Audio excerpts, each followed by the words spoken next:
was there. Hated the day. The day was a miserable day. I mean, it was a... Really? I thought... Well, was it? Well, I can tell you now, it was the worst royal engagement I ever did, a royal wedding I ever did, because Harry was determined to keep the newspapers away. For me, it was a disaster. And well, was that deliberate? You were made to feel unwelcome I at the felt wedding? so. I felt, it wasn't just me, it was the whole of the British press. You know, they were, in many ways, badly treated. I think it was, Harry was angry. I think it was a bit, well, I think it was a little bit insolent. I think it was a little bit, Edward says bluntly that it was the worst royal wedding he has ever covered, and when a man who photographed Charles and Diana, William and Kate, and even the coronations of two monarchs says this, you can be sure it truly means something. So everything was done on long lenses. I mean, I tell you, I had an 800mm lens photographing the guests arriving.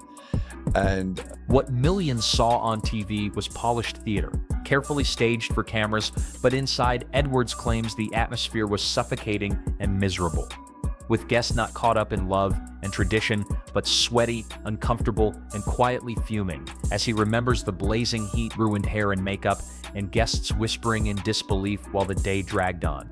As they engaged for the job, was 5 feet away, you know, it was just hopeless. And then the carriage shot, when they went past me in the carriage, they looked the other way. Edward says he left Windsor that day disgusted, not disappointed, and that disgust only grew as he revealed more about what happened once the camera stopped rolling, because for the man who had always respected the monarchy and captured its most defining moments, Meghan and Harry's wedding wasn't a celebration, it was a disaster. Been said about Meghan, and quite rightly, some of the things that were said about Meghan during the engagement were pretty harsh.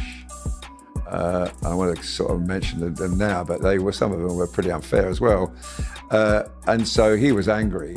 Before diving deeper into the chaos, it's important to know who Arthur Edwards is, as he's not some random gossip columnist or disgruntled outsider, but the royal photographer for the Suns since 1977, who for nearly 5 decades has traveled with the royals, captured their most intimate milestones, and earned the trust of generations of monarchs.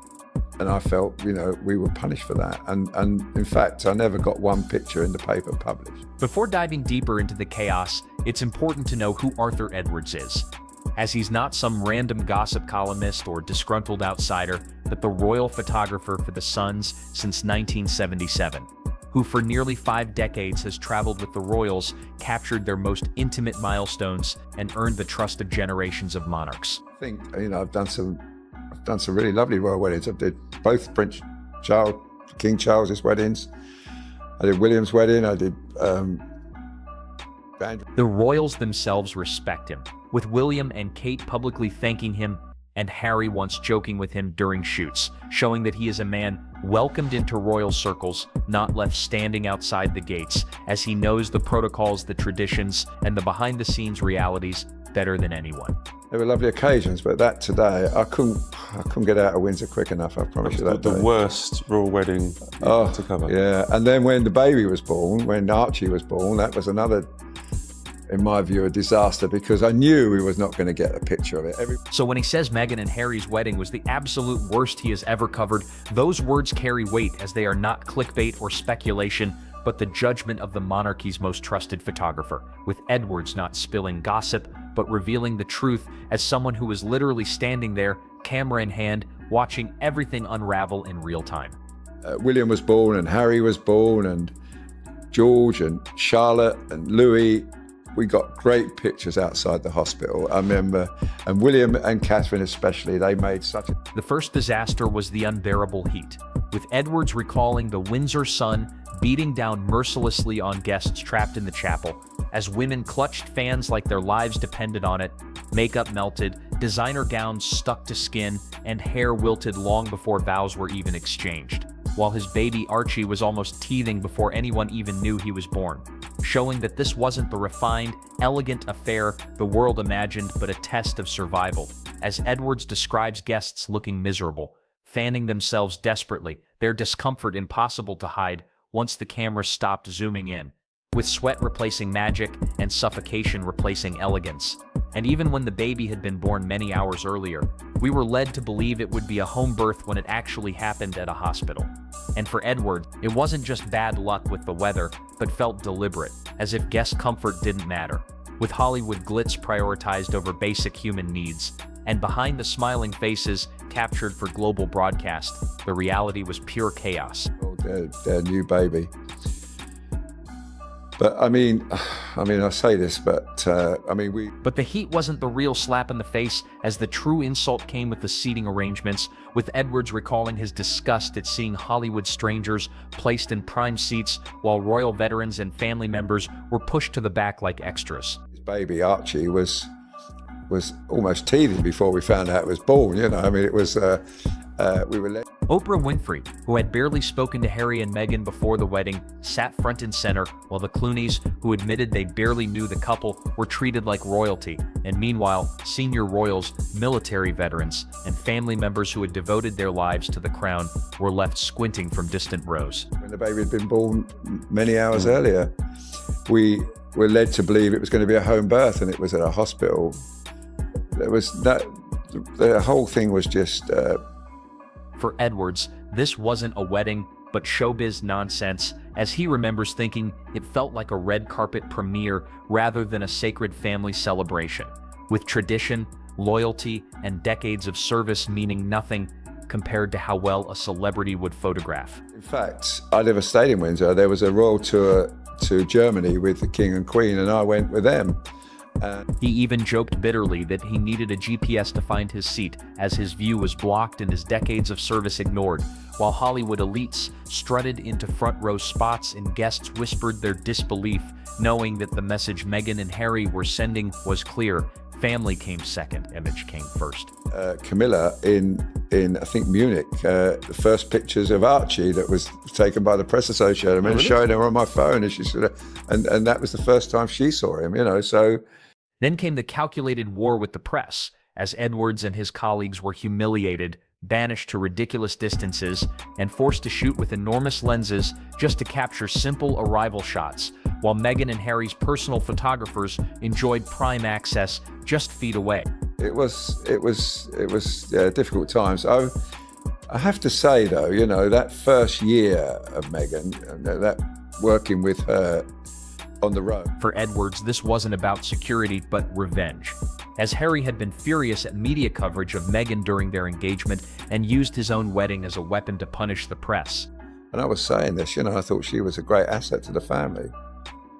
And I kept asking the palace if we could have a meeting with her. You know, the royal people, the people who cover the royals, could have a meeting with Meghan, like we did with Catherine. And, you know, so the most iconic moment of any royal wedding, the carriage shot, was ruined deliberately, as the couple turned their faces away while passing the press, denying photographers the shot that defines history. And Edwards, who had captured Charles and Diana's magical carriage moment, couldn't get a single usable picture. Who was writing about her and photographing her. And I was assured it was going to happen, but it never did. And it wasn't a mistake, but a snub, as Harry had weaponized his wedding day, prioritizing grudges over duty and bitterness over history, with Edwards describing it as hopeless, as the entire press corps was punished and treated as intruders rather than the storytellers who share royal history with the world. Mind up that they were going, and that was it. But you get a sense that they made, if you're talking about the wedding, everyone was made to feel unwelcome. Not everybody, just the British press. If guests thought the worst was over, they were wrong, as the reception turned out to be the final insult, with Edwards recalling the whispers as guests surveyed what was on offer, finding finger foods and tiny canapes instead of grand royal banquets, with dainty bites of avocado toast and macarons, food fit for a trendy brunch rather than a state wedding. All my life, you know, and then Oprah Winfrey had met them once. She was a guest. The Clooneys, you know, the guests. I mean, never met them before, but they were the guests. And distinguished guests who had traveled and dressed at great expense were left hungry, with some slipping away early and others openly complaining, as Edwards couldn't believe how inadequate it all was compared to previous royal celebrations. Myself, you know, this is all showbiz rubbish. You know, Did you ever get a sense then that they were? This wasn't a modest choice or a budget constraint, as the royal family had the means for abundance, but Meghan and Harry prioritized image over substance, with the food looking good for glossy magazine spreads, but leaving real people unsatisfied. And for Edwards, the symbolism was clear, as like everything else that day, it was all about performance, not people. A wedding for Instagram rather than for family, with minimalism becoming another insult and proof that Meghan and Harry cared more about how it looked than how it felt. Showbiz that they weren't interested. If they weren't interested in making people feel welcome at the wedding, it just seems to me they made a decision back in 7 years ago. That they I'm looking. I mean, Oprah Winfrey was there, and Edward says the most painful part wasn't the heat, the seating, or even the food, but watching centuries of tradition demolished in real time. big interview they did with Oprah Winfrey. And you know, most of that interview was left on the cutting room floor because it was so one-sided and it was so unfair. Royal weddings had always blended sacred ritual with timeless continuity. As Charles and Diana, William and Kate all honored customs representing loyalty, stability, and respect for the crown. But Meghan and Harry's ceremony was different, with Edward's recalling. It felt more like a Hollywood performance than a royal union. And you know, the visit about Archie and the colour of his skin, and I knew they'd be seething. I knew the Queen would be seething. I knew that the Prince of... What's really so awful is that instead of continuity, there was chaos, and instead of unity, there was self-promotion, with guests who understood royal history horrified. And for Edwards, this wasn't modernization, but dismantling, a deliberate mockery of what the crown stood for. So unfair, because one thing they're not is racist. You know, they are not. I've been with a king. The damage didn't stop with the wedding, as Edwards remembers how the fallout poisoned family ties for years to come, with invitations to royal estates brushed aside, family gatherings becoming rare, and grandparents, including the Queen herself, denied the chance to see Archie and Lilibet. I've never seen only just engaging and enjoying the company of these people. So, you know, it wouldn't... In fact, Edwards revealed that the Queen saw the first picture of Archie on her phone, not from Harry and Meghan, but from a journalist, meaning the reigning monarch, Archie's great-grandmother, had to see her great-grandson for the first time through a photographer's lens. And it was just an unfair thing to say. But it was, you know, I mean, she delivered it like an actress delivered it, and Oprah responded going, wow, you know, as though like it. For Edwards, it was heartbreaking, as a family that had once bonded over generations was being torn apart, with cousins not growing up together, children missing out on knowing their heritage, and privacy turned into punishment. Awful, and then of course some of the Netflix stuff and the book. Oh God, you know, it was dreadful. But so to confirm, Arthur, you didn't... Edward says he had never seen anything like it in his decades of covering the royals, as the wedding hadn't united the family but had blown them apart. Wedding I'll anniversary. tell you what, no, I don't even, I'm surprised it lasted that long. No, many people said it wouldn't. It has, I mean, they obviously, you know, they're probably happy to go. The wedding was a performance, and Edward says the Oprah interview was the encore, twice as ruthless. The rule, Matt, of course, is that the children don't get to see their grandfather, either grandfather, you know, and that's really so awful.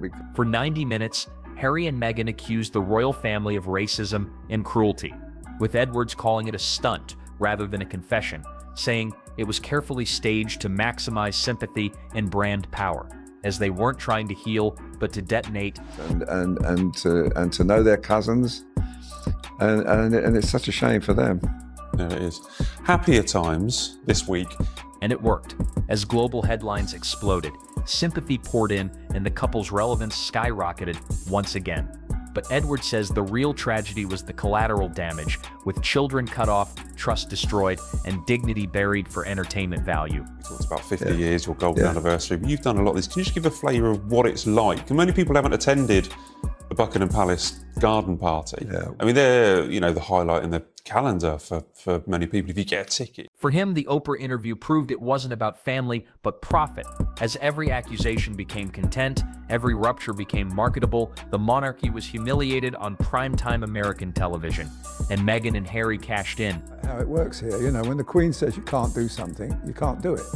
And that's it. I mean, she's not saying it because she's being spiteful to Harry. Looking back, Edwards believes the wedding disaster wasn't an accident.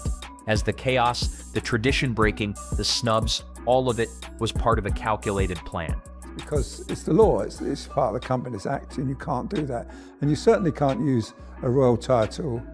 The wedding was never about honoring the monarchy, but a launchpad, a pilot episode for the Meghan and Harry brand, with every disaster generating contempt, every insult providing justification, and every scandal becoming currency. You know, Prince Edward, when he married Sophie, he had a film production company, and Sophie had a PR company. And they both had to pack that up because it was conflicting with their royal duties. From Netflix deals to book contracts, they monetized the drama, and Edward says the wedding wasn't a fairy tale ending, but a billion-dollar beginning, achieved by rejecting tradition, humiliating family, and weaponizing victimhood, creating the perfect narrative to sell. People have tried it, but it doesn't work, and the Queen doesn't want you to do that. Now, some royals, people say, well, you know, the Duke of York's, Prince Andrew's girls, Eugenie and Beatrice. And the worst part is that it worked, as they transformed themselves from duty-bound royals into global celebrities, from family members into media moguls, using the monarchy as a stage to launch an empire while leaving destruction behind. And for Arthur Edwards, the man who had seen it all, Meghan and Harry's wedding wasn't just the worst he had ever covered, but the most calculated betrayal of royal tradition in modern history. And I think the other one does something similar. And that's just not for commercial gain, that is because to earn an income, because they're not